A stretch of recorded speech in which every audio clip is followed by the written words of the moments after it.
¿Quieres volver bestias a los hombres? Yo te diré cómo. Observarás cómo la moral de la gente pende de un hilo muy fino. Solo es cuestión de mover levemente las fibras de su sensibilidad y su instinto saldrá a la luz. Sal a la calle, obsérvalos, son muy dóciles, están domesticados, son borregos, se siguen unos a otros en fila, escuchando la misma música, teniendo los mismos gustos, las mismas opiniones, las mismas ocupaciones, las mismas metas, las mismas ilusiones. Entre ellos no se distinguen, por eso todo luce tan tranquilo. Son bestias domesticadas por su religión, sus valores, su política, su moral, su entretenimiento. Sé diferente a ellos y se sentirán incómodos. Aléjate de sus dioses y te mirarán con desprecio. Apártate de su moral y comenzarán a gruñir. Así es como se hace una humanidad. Se domestica al hombre, se le prohíbe pensar y se le miente para que no pregunte más. Esa conciencia que tienes y que te dice lo que está bien y lo que está mal fue moldeada para que te autorreprimas. Sin necesidad de imponer alguna dictadura, se implementa una dictadura del intelecto. A ellos les prometen un paraíso y a pesar de ser mayores siguen siendo niños, les ocultan la naturaleza humana, viven en una caricatura y su moral no puede más que causarnos risa. Se engañan con los ojos cerrados y tapándose los oídos repitiéndose que no existe el asesinato, la crueldad, la violación, la profanación, las parafilias, etc. Dividen el mundo en dos, bueno y malo. Esa dualidad solo es para ellos, para que ellos no conozcan. Todos los valores sobre lo bueno y lo malo son absurdos, pues no hay nada que rendirle cuentas. ¿Quién decidió qué es lo que está bien y lo que está mal? ¿Y bajo qué justificación? El paso del tiempo solo prueba que son palabras vacías que han servido para la conveniencia de solo algunos. ¿Quién decidió que la civilización europea tenía el derecho legítimo de saquear y asesinar toda la cultura de los países americanos y africanos? ¿Quién decidió que lo bueno era hacer un sistema de tortura con el pretexto de acabar con la herejía y la blasfemia contra la Iglesia? Lo que nos revela todo eso es que alguien de pronto se cree con el derecho legítimo de conocer la verdad acerca de lo que está bien y lo que está mal. Palabras vacías que expresan la necesidad del hombre a ser opresor y oprimido. Dice Sade: sigamos indiscriminadamente todo lo que nos sugieren nuestras pasiones y siempre seremos felices. La conciencia no es la voz de la naturaleza, sino solo la voz de los prejuicios. La ley solo existe para los pobres, los ricos y los poderosos la desobedecen cuando quieren, y lo hacen sin recibir castigo, porque no hay juez en el mundo que no pueda comprarse con el dinero. Lo mismo puede decirse de la moral, solo existe para los débiles. Si acaso te preguntas, ¿por qué no se acaba la maldad?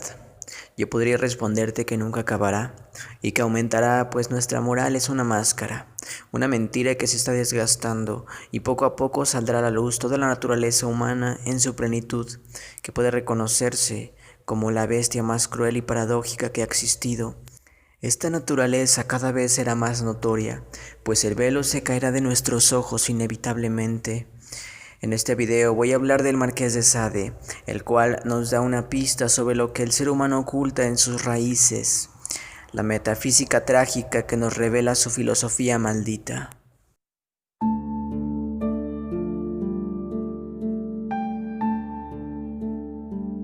Las últimas dos partes del libro de los 120 días de Sodoma son las pasiones criminales y las pasiones mortales, y aunque en este libro no hace explícita su filosofía, sí se puede ver esa filosofía llevada a sus límites puesta en práctica. Solo leyendo sus libros en conjunto se entiende su sistema filosófico. Debemos aclarar que es un libro difícil de leer porque va en contra de todos los valores.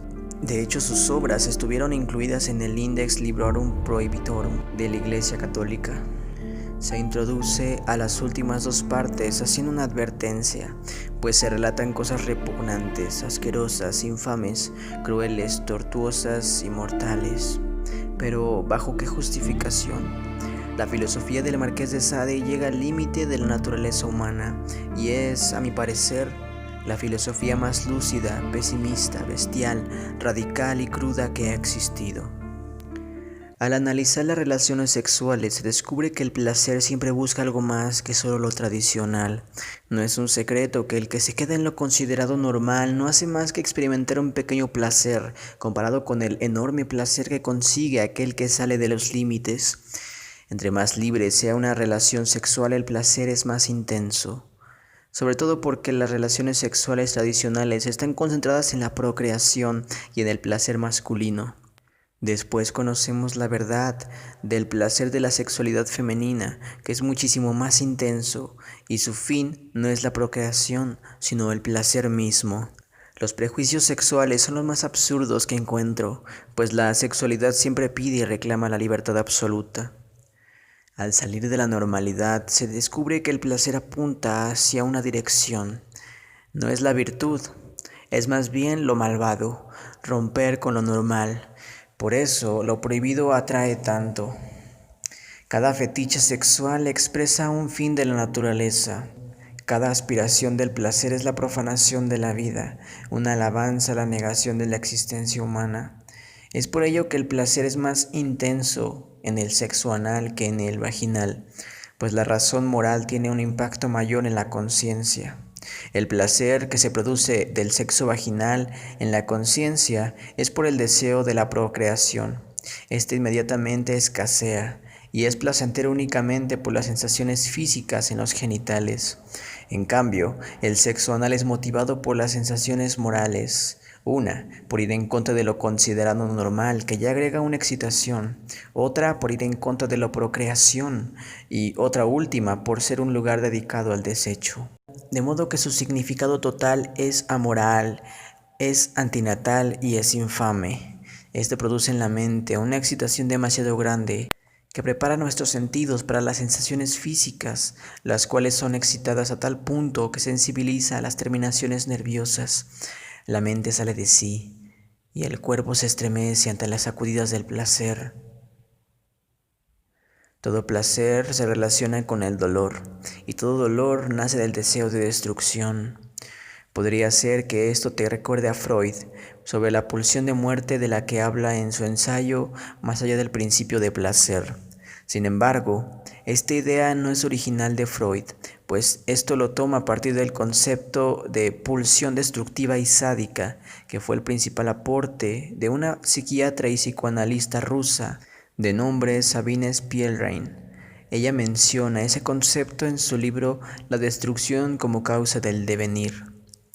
El placer quiere el dolor la muerte el placer.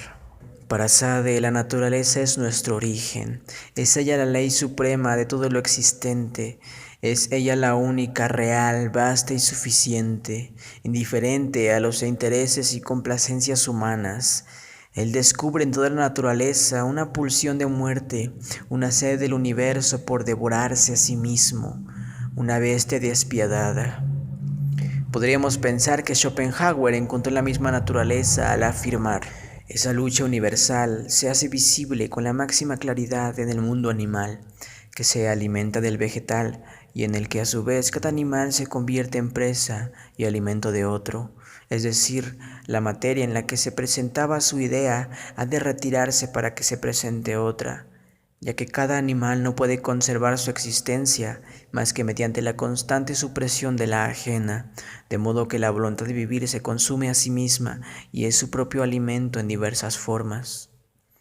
Podemos ver cierta escala mientras los seres vivos son más complejos.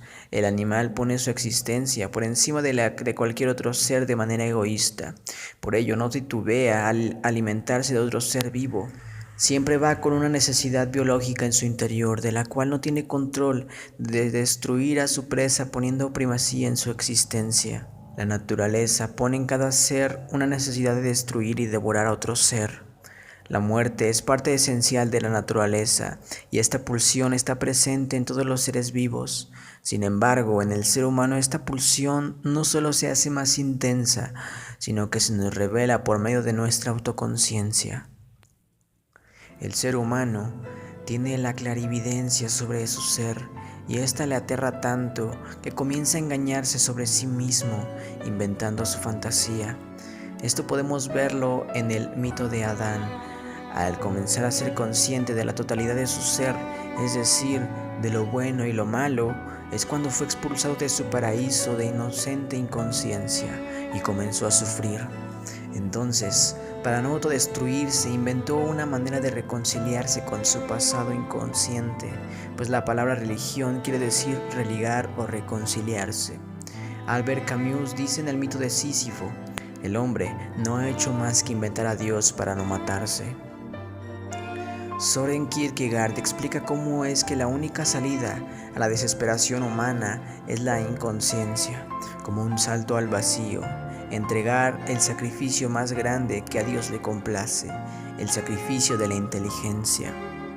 Abraham demostró eso al momento de ignorar toda su razón, al estar a punto de sacrificar a su propio hijo por complacer a Dios, pues al dedicarse a una religión o creencia, se sacrifica la mente y las decisiones ya no las toma el individuo, sino Dios. Por ello se pueden cometer absurdidades como asesinar a tu hijo, pues al reconciliarse con Dios prometes jamás volver a pensar. Un buen creyente de Dios es aquel que ya no piensa, solo obedece lo que su Dios le diga, tal como Moisés, Abraham, David, Elías, etc. El Buda, siendo un príncipe privilegiado, al darse cuenta de la pobreza, la desgracia y el sufrimiento, sintió tristeza y decidió abandonar todo para encontrar la iluminación. Antes de conocer, no sufría. Fue hasta que fue consciente de lo bueno y de lo malo que hay en el mundo es que comenzó a sufrir, y este sufrimiento lo motivó a buscar una liberación a todas las desgracias del mundo. Esta sería por medio del conocimiento y el vacío. El problema de todas las creencias es que huyen de la verdad suprema. Siguen queriendo escapar de su naturaleza humana bestial, trágica y mortal, inventando una fantasía ilusoria. Sade, por su parte, hace lo contrario, decide aceptar toda la tragedia de la naturaleza humana. Por ello, Apolinar llegó a decir que el Marqués de Sade fue el espíritu más libre que jamás ha existido.